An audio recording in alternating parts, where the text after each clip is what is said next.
వందనాలు స్తోత్రాలు చెల్లిస్తున్నాం. ప్రభా, మీరు అద్భుతమైన శిల్పకారుడు. మీ చేతికి మమ్మల్ని మేము అప్పగించుకున్నప్పుడు ఒక అద్భుతమైనటువంటి సౌందర్యవంతమైనటువంటి స్వరూపాన్ని మీరు మాలో తీసుకుని రాగలరు. అందును బట్టి మీకు స్తోత్రాలు. మీ స్వరూపంలోనికి మేము దినదినము మారినట్లు సహాయం చేయండి. మరొకసారి మీ మాటల ద్వారా మమ్మల్ని బలపరిచి ప్రభా, రానున్న స్వార్థ ఉద్యోగ సభల నిమిత్తమై ఆయన అర్థవంతముగా మేము ప్రార్థన చేయుటకు కృపదయ చేయమని మా రక్షకుడైన యేసుక్రీస్తు పరిశుద్ధమైన నామంలో ప్రార్థన చేస్తున్నాము తండ్రి. ఆమేన్.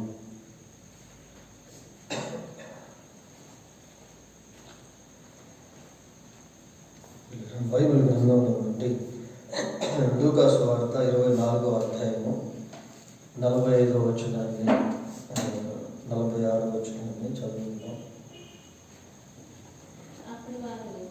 అప్పుడు వారు లేఖనములు గ్రహించినట్లుగా ఆయన వారి మనస్సులను తెరిచి క్రీస్తు శ్రమపడి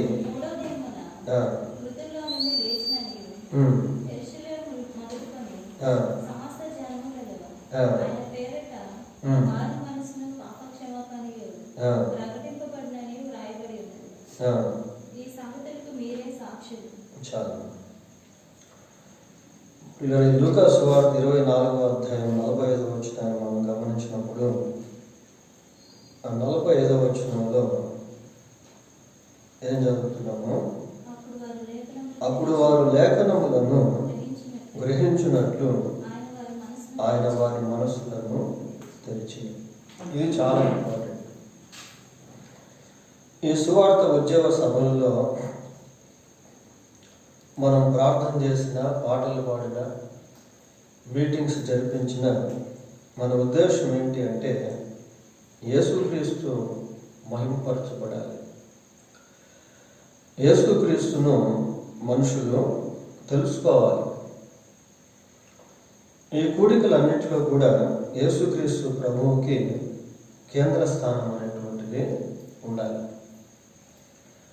అన్ని విషయాల్లో ప్రభు కేంద్ర స్థానంగా ఉన్నప్పటికీ కేంద్ర స్థానంగా ఉన్నటువంటి ప్రభువునే ఎరగకపోతే, ప్రభువే మహిమపరచబడకపోతే, ప్రభువు నిమిత్తమే ఈ కార్యక్రమాలు లేకపోతే వీటిని జరిగించుకోవడం అనేటువంటిది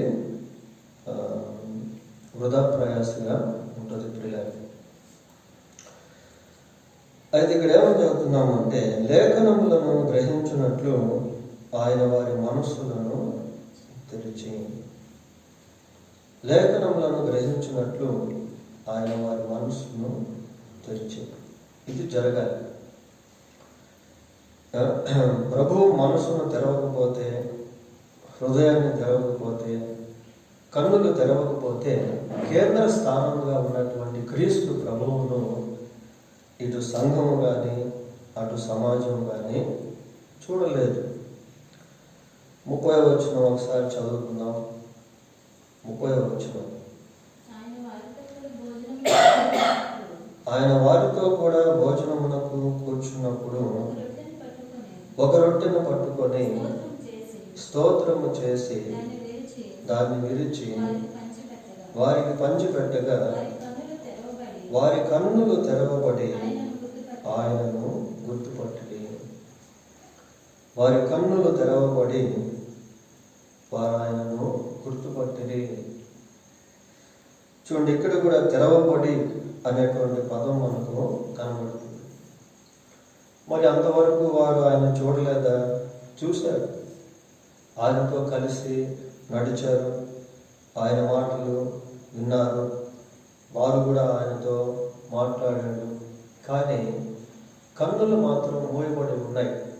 అంటే వారితో మాట్లాడుతున్నటువంటి వ్యక్తి, వారితో కలిసి నడుస్తున్నటువంటి వ్యక్తి, వారి మాటలు వింటున్నటువంటి వ్యక్తి, వారు వెతికేటువంటి వ్యక్తి అనే సంగతి వారికి తెలియదు. కేంద్ర స్థానంగా ఉన్నటువంటి యేసుక్రీస్తు ప్రభువు వారితోనే నడుస్తున్నాడన్న సంగతి వారికి తెలియదు. వారి సంభాషణలో ఆయన ఉన్నాడు కానీ వారి ప్రయాణంలో ఆయన ఉన్నాడు కానీ ఆయనను ఎరగినటువంటి వారిగా వారు ఉన్నారు. ఎప్పుడైతే వారి కన్నులు తెరవబడి అనేటువంటిది గ్రామర్ పరంగా, అది వ్యాకరణ పరంగా ప్యాసివ్ వాయిస్ అనమాట. అంటే ఎవరో వారి కన్నులు తెరిచారు. ఇంకో కోణంలో చెప్పాలి అంటే అప్పటి వరకు వారి కన్నులు మూయబడి ఉన్నాయి.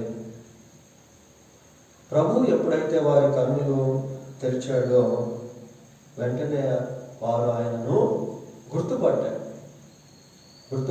ప్రియారు. కాబట్టి ప్రభు దగ్గరికి వచ్చేటువంటి ప్రజలు ప్రభువును గుర్తుపట్టేటువంటి వారుగా ఉండాలి. ప్రభు ఎవరో వారికి అర్థమయ్యేటటువంటిగా ఉండాలి. ఎందుకు చాలామంది యేసుక్రీస్తు ప్రభువును ద్వేషిస్తారు, యేసుక్రీస్తు ప్రభువుని గురించి అపహాస్యం చేస్తారు. ఎందుకు అనేక మంది ప్రభు వద్దకు రావట్లేదు? కారణం ఏంటి అంటే వారికి ప్రభువు ఎవరు అనేటువంటిది తెలియదు. యేసుక్రీస్తు అందరికీ ప్రభు అని బైబిల్లో చెప్పబడింది. కానీ కొందరే యేసు ప్రభువును ప్రభువుగా అనుకుంటా ఉంటారు కానీ ఆయన నాకు కూడా ప్రభువే, ఆయన నాకు కూడా సృష్టికర్తే, ఆయన నా కొరకు కూడా సిలువలో ప్రాణం పెట్టాడు, ఆయన ద్వారా నాకును పాప క్షమాపణ ఉంది, ఆయన నన్ను ప్రేమిస్తున్నాడు అని ప్రజలు ఆయన్ని ఎరగాలి, తెలుసుకోవాలి. అంటే ప్రభువే వారి యొక్క కన్నులను తెరవాలి. ఇక్కడ ఒక మాట మనం చదువుతా ఉన్నాం. 45వ వచనంలో ఏమని చదువుతున్నాము? వారు లేఖనములు గ్రహించినట్లు. ఇది ఇంపార్టెంట్. లేఖనములు గ్రహించినట్లు. మరి అంతకుముందు వారికి లేఖనాలు తెలియదా? తెలుసు. లేఖనాలు తెలిసినప్పటికీ వారు వాటిని గ్రహించలేనటువంటి వారిగా ఉన్నారు. కాబట్టి వాక్యం ప్రకటించబడినప్పటికీ ఆ వాక్యాన్ని గ్రహించకపోతే వాక్యం వృధా అయిపోతుంది. మరి 4 రకాల నేలల గురించి మనం చూసినప్పుడు ప్రభు ప్రక్క నేలలో కూడా వాక్యం ఎత్తుపడింది. కానీ అపవాదం వచ్చి ఆ వాక్యాన్ని ఎత్తుకొని వెళ్ళిపోయాడు. ఎందుకు ఎత్తుకెళ్ళిపోయాడు అంటే వారు నమ్మి రక్షణ పొందకుండా ఉండేందుకు వాక్యాన్ని ఎత్తుకొని వెళ్ళిపోయాడు. ఎందుకు అపవాది వాక్యాన్ని ఎత్తుకెళ్ళాడు అంటే వారు గ్రహించకుండా ఉన్నందువలన అపవాది వచ్చి వాక్యాన్ని ఎత్తుకొని వెళ్ళిపోయాడు.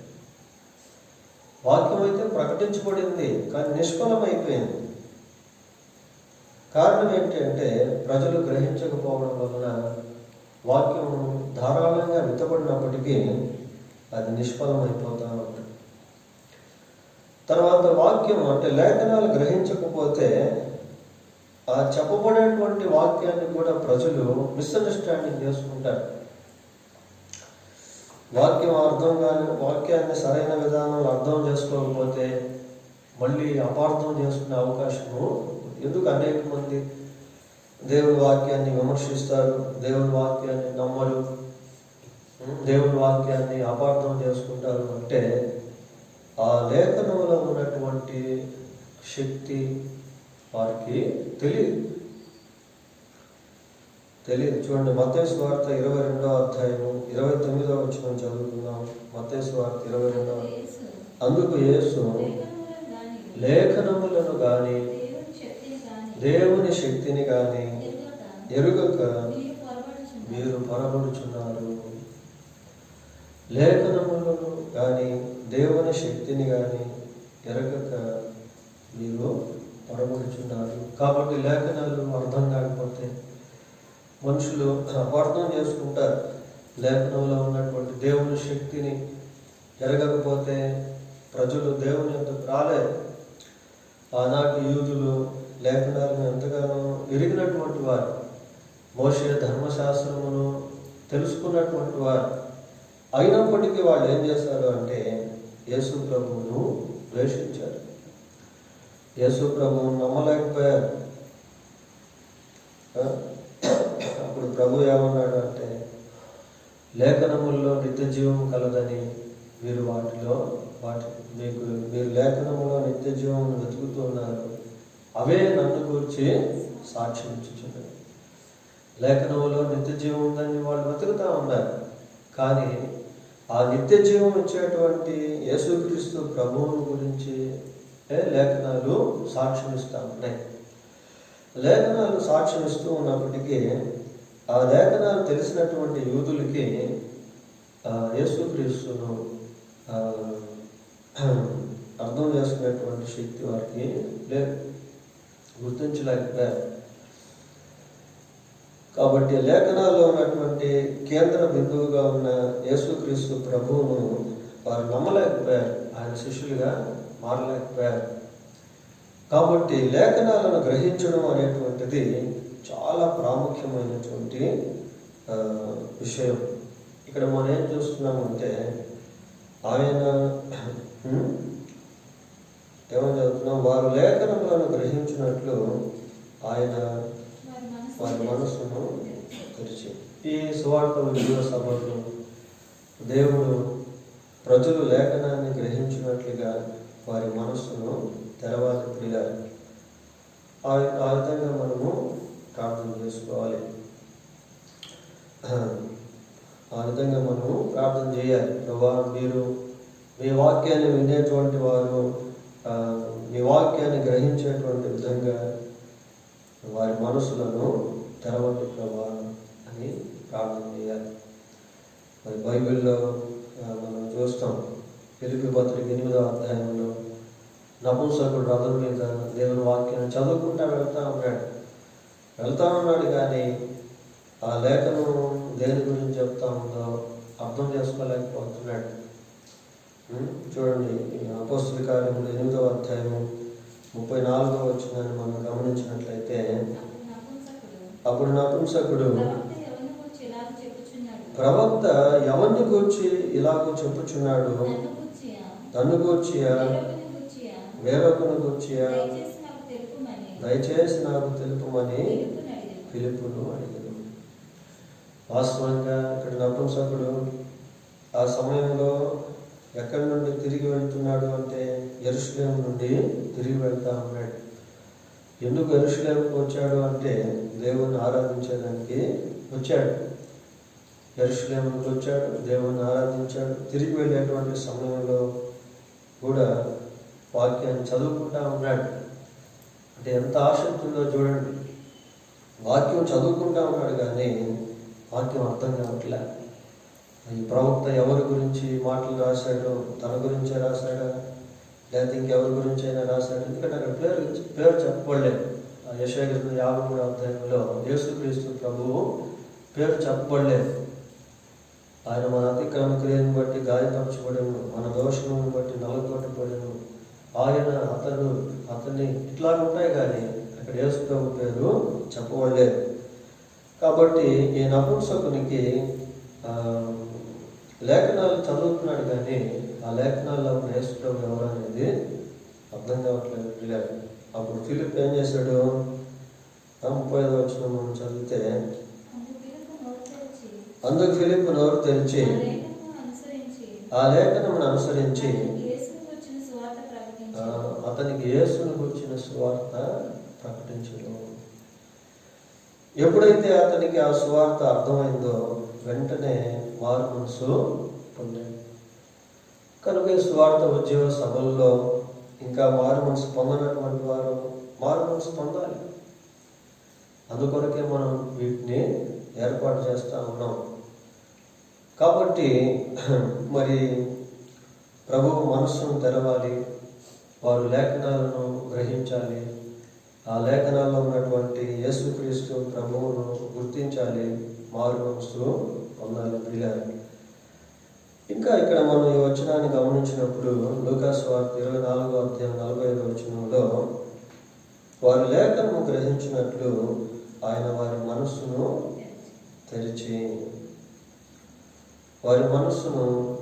తెరిచి ఎందుకు యేసు ప్రభు వారి మనస్సును తెరిచాడు అంటే వారి లేఖనాలను గ్రహించారు. రెండవదిగా వాళ్ళు ప్రభువుకు శిష్యులు ప్రభువుకు సాక్షులుగా ఉండాలి.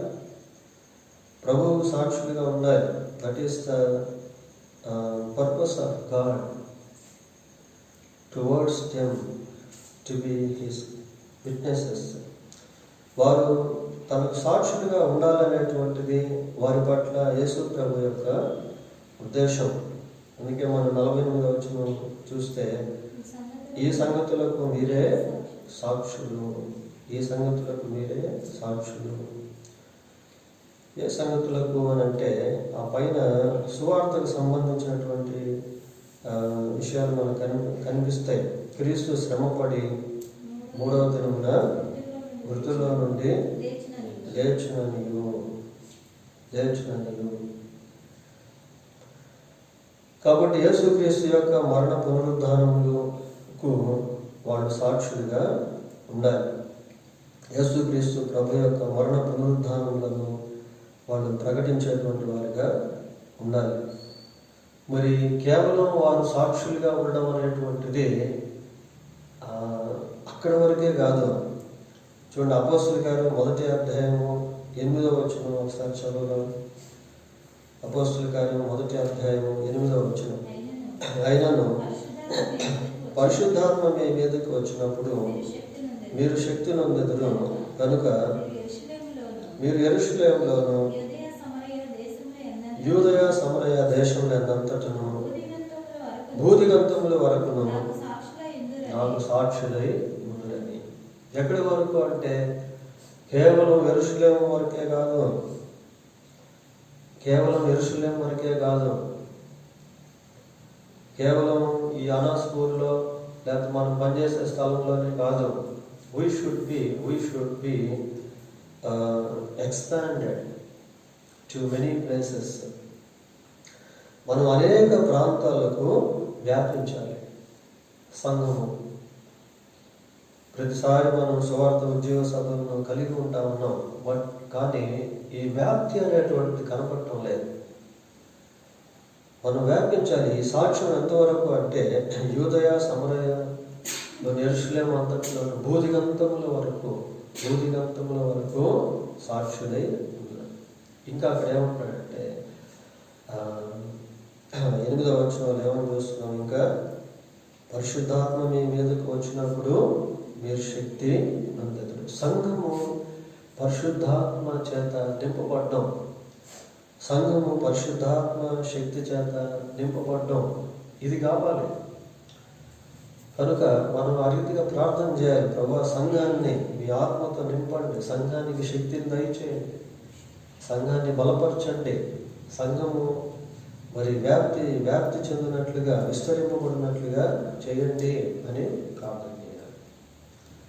ఎందుకంటే కూడికలు ఏదో బయట వాళ్ళకు మాత్రం అనేది కాదు, లోపల ఉన్న సంఘానికి కూడా. కాబట్టి సంఘము బలపరచబడాలి, సంఘము వ్యాపించాలి, సంఘము ప్రభువుకు సాక్షులుగా ఉండాలి. ఏ విషయాల్లో అంటే క్రీస్తు ప్రభు యొక్క మరణ పునరుద్ధానముల గురించి మాత్రమే కాదు. ఆ 47వ వచనం చూద్దాం. లూకాసు వార్త 24వ అధ్యాయం 47వ వచనంలో ఇంకా ఏమన్నా అక్కడ,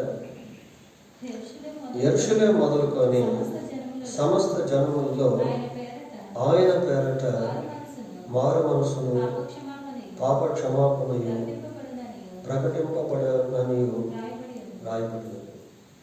ఇదన్నమాట. యెరూషలేములోను సమస్త జనములలో ఆయన పేరట మారు మనసు పాప క్షమాపణ. ఆయన పేరట యేసుక్రీస్తు ప్రభు యొక్క పేరులో మారు మనసు పాప క్షమాపణ ప్రకటింపబడవలనని.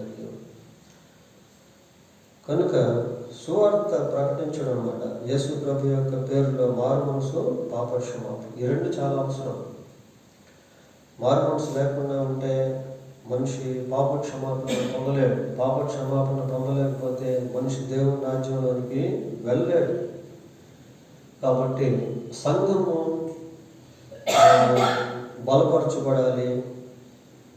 మారు మనసు పొందని వారు మారు మనసు పొందాలి. సంఘము విస్తరింపబడాలి. కనుక ఈ తలంపులను మనం జ్ఞాపకం ఉంచుకొని ఈ రాత్రి సువార్త ఉద్యోగ సభ నిమిత్తమై కొద్ది నిమిషాలు ప్రార్థన చేసుకున్నాం. చిన్న ప్రార్థన చేసి తర్వాత మళ్ళీ మనం ప్రార్థన విషయాల ప్రకారం ప్రార్థన చేస్తాం. పరిశుద్ధమైన దేవా, మీకు వందనాలు, స్తోత్రాలు నాయన. మీరు మనసు ధరిస్తే తప్ప, మీరు కన్నులను ధరిస్తే తప్ప, హృదయాన్ని ధరిస్తే తప్ప మనుషులు మీరెవరో గుర్తించలేరు. ఒకవేళ మా జీవితాల్లో మేము సంఘముగా పిలువబడుతున్నప్పటికీ, మీతో కలిసి నడుస్తున్నప్పటికీ, మీ మాటలు వింటున్నప్పటికీ, మీ మాటలను మేము కూడా ధ్యానం చేస్తూ ఉన్నప్పటికీ, ప్రభా మా కన్నులు తెరవబడకపోతే మిమ్మల్ని కూర్చున్న గ్రహింపులానికి మేము రాలేము. మా చేతిలో బైబిల్ ఉన్నప్పటికీ, మేము కూడా ఆరాధిస్తూ ఉన్నప్పటికీ, మీ వాక్యం పట్ల ఆసక్తి కలిగి ఉన్నప్పటికీ, లేఖనాల్లో ఉన్నటువంటి మీరు మాకు అర్థం కాకపోతే మేము మిమ్మల్ని సేవించలేము, ప్రేమించలేము, వెంబడించలేము. ప్రభా కనుక మమ్మల్ని బలపరచండి, సంఘాన్ని బలపరచండి, సంఘం యొక్క నేత్రములు, మనస్సును, హృదయాన్ని మీరు తెరవండి. అదే సమయంలో ఈ సువార్త ఉద్యోగ సభల్లో అనేక మంది మారుమనసు పొంది రక్షణ పొందినట్లుగా కృప దయచేయండి. సంఘ విస్తీర్ణ జరిగినట్లుగా కృప దయచేయండి. మా ఎదుట ఉన్న ఈ ప్రార్థనాంశాల విషయంలో కూడా సహాయం చేయమని మా రక్షకుడైన యేసుక్రీస్తు పరిశుద్ధమైన నామంలో ప్రార్థన చేస్తున్నాము తండ్రి. ఆమేన్. మనకు తెలిసిన అంశాలే గత రాత్రి నేను